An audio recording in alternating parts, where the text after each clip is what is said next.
They say if you walk across the San Juanico Bridge at midnight, you'll hear children crying beneath the waves. And sometimes, you won't be walking alone. This isn't just a bridge, it's a monument to a terrifying rumor of rituals, spirits, and possessions that still haunt the longest bridge in the Philippines. This is the horrifying true legend of the San Juanico Bridge possession rumors. San Juanico Bridge stretches 216 kilometers over the San Juanico Strait, linking the islands of Samar and Leyte. It was built during the 1970s under the presidency of Ferdinand Marcos, reportedly as a gift from him to First Lady Imelda Marcos, who was born in Leyte. At the time, it was a marvel. But behind the steel and concrete lies a darker tale, one not found in blueprints or news archives, but whispered in the wind. The bridge is rumored to have been sealed with blood, children's blood. During construction, strange accidents delayed the project. Machinery malfunctioned. Workers died under mysterious circumstances. Nothing seemed to go right. That's when the rumors began that a traditional blood sacrifice, or padugo, was demanded to strengthen the structure. In Filipino folklore, padugo is an ancient ritual where animal or human blood is offered to appease spirits and ensure stability in a building or bridge.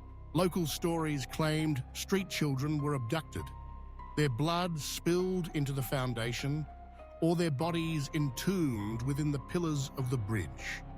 And that's when the accidents stopped. Fishermen near the bridge reported hearing wailing beneath the water, children's voices. At night, some claimed to see small figures standing under the bridge's shadow, even when no one was there.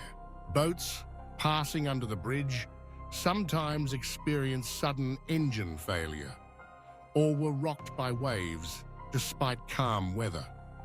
Some say it's the spirits rising up. In the late 1980s, years after the bridge had opened, something strange began to happen. Students visiting on field trips began to faint while crossing the bridge. Others reported feeling as if someone had taken control of their body. One 14-year-old girl, Angelica, collapsed during a class tour. Her voice changed. She screamed names no one recognized. Her eyes rolled back and she began to cry like a baby.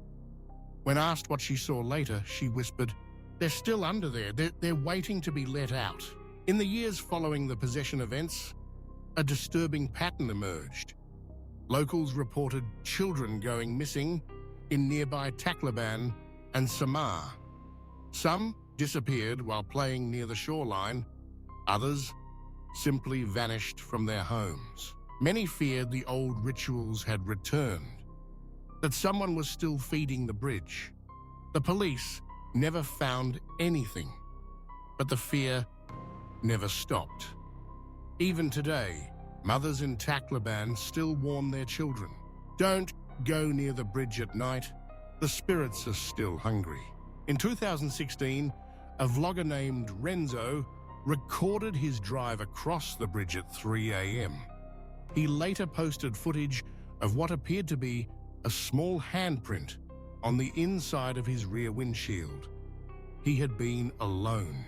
The video went viral, but Renzo took it down just days later, after claiming he'd been hearing knocks on his window every night since. Tourists have reported dizziness, whispering in their ears, and strange smells like burning candles and old blood while crossing the bridge.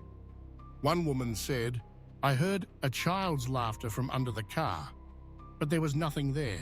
Local priests have performed blessings and rituals over the bridge more than once. In 2002, a group of healers staged a midnight cleansing after a rash of possession reports. They claimed to sense a multitude of child spirits trapped in limbo, crying, afraid, and angry. A psychic reportedly collapsed during the ritual, screaming, "You buried them alive! You buried them alive!" After the ritual, the wind howled over the bridge for 2 straight nights. No official record supports the sacrifice claims. No construction log mentions missing children. No mainstream media ever confirmed the rumors. But no one has disproven them either. In a country where folklore and faith intertwine, truth doesn't always come from facts. It comes from fear. And in Samar and Leyte, fear built the bridge. People say the San Juanico Bridge has a pulse. It creaks like it's exhaling. It sways when no wind is present. Drivers sometimes feel like they've hit something, a bump in the road, only to step out and see nothing. Others claim the bridge remembers, and that every time a car crosses it at midnight, it watches. So if you ever find yourself on the San Juanico Bridge alone, turn your music down. Look in your back seat. And whatever you do, don't stop the car. Because some bridges don't just take you to the other side, they take something from you in return. This has been a Truth is Terror original. Subscribe for more terrifying true stories, real hauntings, and dark folklore that refuses to die.